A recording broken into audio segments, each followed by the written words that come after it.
মানুষের পাশে থাকার চেষ্টা করছি, সাধারণ মানুষের কি কি চাহিদা আছে সেই চাহিদা জানার চেষ্টা করছি। প্রিয় নেতৃবৃন্দ, আমরা এমনটি করে সব সময় যতদিন পর্যন্ত আমাদের নেতা জনাব তারেক রহমানকে আমরা দেশে ফিরিয়ে না আনতে পারবো ততদিন পর্যন্ত এমন করে রাজপথে থাকবো এবং ধানের শীষের প্রতীকের জন্য আমরা কাজ করে যাব। ধানের শীষ হচ্ছে আমাদের শিরায় শিরায়, যেমন করে আমরা যেমন শিরায় শিরায় রক্ত, আমরা তারেক রহমানের ভক্ত, তাই না? শিরায় শিরায় রক্ত, ধানের শীষের ভক্ত। আমরা ধানের শীষ ছাড়া কিছুই বুঝি না। এই ফতুল্লাবাসী ধানের শীষকে ভালোবাসি। ধানের শীষকে ভালোবাসতে গিয়ে অনেকে গুম হয়েছে, অনেকে খুন হয়েছে, অনেকে বাড়ি ছাড়া হয়েছে, অনেকে সম্পদ লুট হয়েছে। প্রিয় নেতৃবৃন্দ, আমি একটি কথা বলবো আজকে আপনাদের কাছে। আমার নামটা কি আপনারা কি বলতে পারেন? আমি কে? মশিউর রহমান রনি। আমি সবার মুখে শুনতে চাই, আমার নামটা কি? আমাকে কি কাউকে পরিচয় করা দিতে হয়? আমি যে ধানের শীষ নিয়ে কাজ করছি, আমাকে কাউকে বলতে হয় আমি মশিউর রহমান রনি? আমি দীর্ঘ 17 বছর আপনাদের পাশে ছিলাম, পাশে থেকে দলের জন্য কাজ করেছি, সর্বোচ্চ ত্যাগ স্বীকার করার জন্য প্রস্তুত দিয়েছি, এখনো আছি। আমার নেতা জনাব তারেক রহমান যদি বলে যে দলের জন্য তোমার সর্বোচ্চ ত্যাগ স্বীকার করতে হবে, আমি সেটা করার জন্য প্রস্তুত আছি।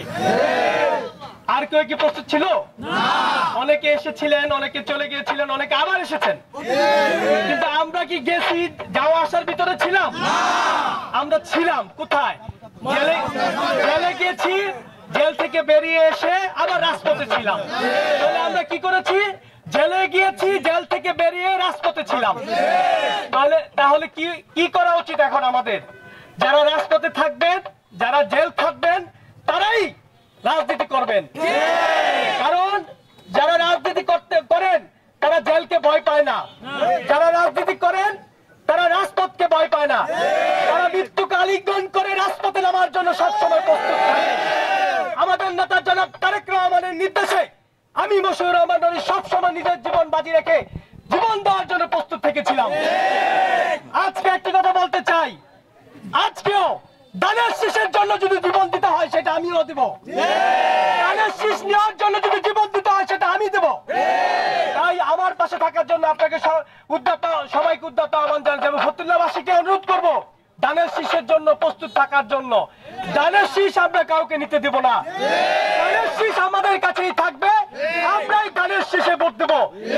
ধানের শীষের জন্য যেমন করে নিজের হাত হারিয়েছি, চোখ হারিয়েছি, অনেকে পাও হারিয়েছে, ঠিক তদ্রুপভাবে ধানের শীষকে আমরা জয়যুক্ত করে দেশনেত্রী বেগম খালেদা জিয়ার একমাত্র সন্তান, আমাদের আবেগের স্থান, আমরা যারা যুবক আছি, আমাদের মনের মনিকটা যিনি জায়গা করে নিয়েছে, আমাদের নেতা জনাব তারেক রহমানকে দেশে নিয়ে এসে রাষ্ট্র মেরামত করার জন্য তাকে নেতৃত্ব দেব, তার হাতে নেতৃত্ব দেব আমরা সবাই। তাই সবাই ভালো থাকবেন। ধানের শীষের